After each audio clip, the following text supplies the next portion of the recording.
ఎప్పుడైనా ఆలోచించారా ఒక రాయికి, ఒక మొక్కకి అసలు తేడా ఏంటి అని? చూడ్డానికి రెండూ పెద్దగా కదలవు గదా, కాని ఒకటి జీవి, ఇంకొకటి కాదు. ఎందుకలా? సరే, ఈరోజు మనం ఈ జీవితం అనే పెద్ద మిస్టరీని ఛేదించబోతున్నాం. అసలొక వస్తువుని సజీవి అనెందుకంటామో తెలుసుకుందాం. ఇదో సింపుల్ ప్రశ్నలా అనిపించొచ్చు. ఒక పెన్సిల్, ఒక పావురం, రెండిటి మధ్య తేడా ఏంటి? కాని ఈ ప్రశ్నకు సమాధానంలోనే అసలైన సైన్స్ దాగి ఉంది. సైంటిస్టులు ఈ తేడాను చెప్పడానికి కొన్ని రూల్స్ పెట్టారు. ఆ రూల్స్ కనుక మనం అర్థం చేసుకుంటే మన చుట్టూ ఉన్న ప్రపంచం మనకు ఇంకా బాగా అర్థమవుతుంది. మరి ఆ రూల్స్ ఏంటో చూసేద్దామా? రైట్. సైంటిస్టులు ఏం చెప్తున్నారంటే, జీవితానికి ఒక సీక్రెట్ కోడ్ లాంటిదుందట. ఒక వస్తువుని మనం సజీవని పిలవాలంటే అది ఖచ్చితంగా ఈ 7 కండిషన్స్ని ఫాలో అవ్వాలి. ఇప్పుడు మనం ఆ సీక్రెట్ కోడ్ని ఒక్కొక్కటిగా క్రాక్ చేద్దాం. రెడీనా? సో మొదటి రూల్, కదలిక. ఇది మనకు బాగా తెలిసిన విషయమే గదా. జంతువులు నడుస్తాయి, పక్షులు ఎగురుతాయి. కాని ఇక్కడే ఒక చిన్న ట్విస్ట్ ఉంది. కదిలే ప్రతిదీ జీవా? ఆలోచించండి. ఇక్కడ చూడండి, ఒకవైపు కారు, ఇంకోవైపు కుక్క. రెండూ కదులుతున్నాయి. మరి రెండూ జీవులేనా? అస్సలు కాదు. ఎందుకంటే కుక్క తనంతటాదే తన సొంత శక్తితో కదులుతుంది. కాని కారు, దానికి మనం పెట్రోల్ పోసి ఇంజిన్ స్టార్ట్ చేయాలి. అది లేకుండా అది కదలలేదు. చూసారా? అదే అసలైన తేడా. అయితే మీకు వెంటనే ఒక డౌట్ రావచ్చు, మరి మొక్కల సంగతేంటి? అవి మనలాగా అటు ఇటు నడవవు కదా, మరి వాటిని సజీవంగా ఎలా అంటాం? వాటి కదలిక చాలా స్పెషల్. అది మన కంటికి వెంటనే కనిపించదు. అదెలాగో ఇప్పుడు చూద్దాం. మొక్కలు మనలాగా నడవకపోవచ్చు, కాని అవి ఖచ్చితంగా కదుల్తాయి. ఉదయాన్నే పువ్వులు మెల్లగా వికసించడం గమనించారా? కొన్ని తీగ మొక్కలు ఆధారం కోసం చుట్టుకుంటూ పైకి పాకుతాయి. ఇంకా చెప్పాలంటే సన్ఫ్లవర్ అయితే సూర్యుడు ఎటుంటే అటు తిరుగుతుంది. ఇవన్నీ కదలికలే కదా. సరే, ఇక రెండవ నియమం, పెరుగుదల. ఇది చాలా సింపుల్.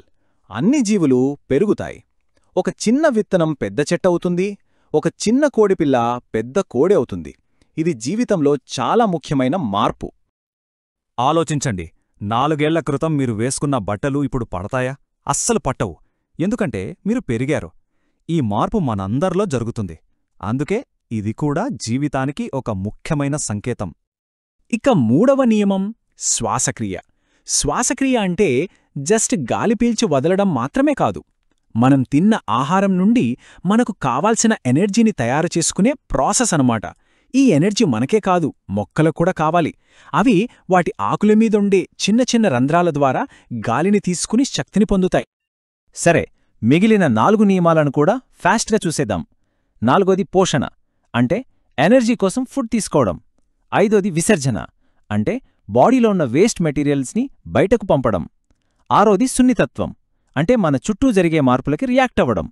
వేడి తగలగానే చెయ్యి వెనక్కి తీసుకుంటాం కదా, అదన్నమాట. ఇక చివరిది 7వది పునరుత్పత్తి, అంటే తమలాంటి మరో జీవికి జన్మనివ్వడం. ఓకే, ఇప్పుడు మనకు జీవితానికి సంబంధించిన 7 నియమాలు తెలిసిపోయాయి. మరివి నిజంగా ఎలా పనిచేస్తాయో చూద్దామా? ఒక మొక్క లైఫ్ స్టోరీ ద్వారా ఈ రూల్స్ అన్నిటినీ ఇప్పుడు మనం అర్థం చేసుకుందాం. ఇక్కడ చూడండి, ఇది ఒక శనగ మొక్క జీవిత చక్రం. ఒక చిన్న విత్తనంతో లైఫ్ స్టార్ట్ అవుతుంది. అది భూమిలోంచి మొలకెత్తుతుంది, పెరుగుతుంది, ఆకులొస్తాయి, సూర్యరశ్మితో ఫుడ్ తయారు చేసుకుంటుంది. ఆ తర్వాత పువ్వులు పూసి, కాయలు కాసి, మళ్ళీ కొత్త విత్తనాల్నిస్తుంది. ఈ మొత్తం ప్రయాణంలో మనం ఇందాక చెప్పుకున్న పెరుగుదల, పోషణ, పునరుత్పత్తి అన్నీ కనిపిస్తున్నాయి కదా. అద్భుతం. మొక్కల జీవితం ఎంత అద్భుతంగా ఉందో కదా. ఇప్పుడు జంతువుల ప్రపంచంలోకి వెళ్దాం. ఇది ఇంకా ఇంకా ఆశ్చర్యంగా ఉంటుంది. ఎందుకంటే ఇక్కడ జరిగే మార్పులు చాలా పెద్దవి, చాలా డ్రమాటిక్గా ఉంటాయి.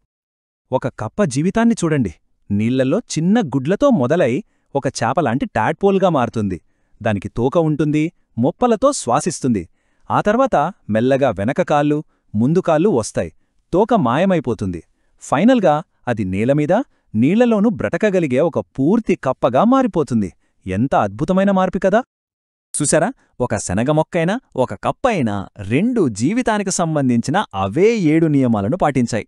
కాని వాటి ప్రయాణాలు ఎంత విభిన్నంగా, ఎంత అందంగా ఉన్నాయో. అంటే జీవం అనేది ఒకటే అయినా అది ఎన్నో అద్భుతమైన రూపాల్లో మనకు కనిపిస్తుంది. జీవితమనేది ఒక అద్భుతమైన ప్రయాణం. అది మన కళ్ల ముందే ఒక చిన్న గింజలో, ఒక చిన్న గుడ్డులో, మన చుట్టూ ఉన్న ప్రతి చోటా జరుగుతూనే ఉంటుంది. మరి తర్వాతిసారి మీ చుట్టూ ఉన్న ప్రపంచాన్ని కొంచెం శ్రద్ధగా గమనించండి. మీరు గమనించబోయే ఆ అద్భుతమైన జీవిత చక్రం ఏది? ఆలోచిస్తూ ఉండండి.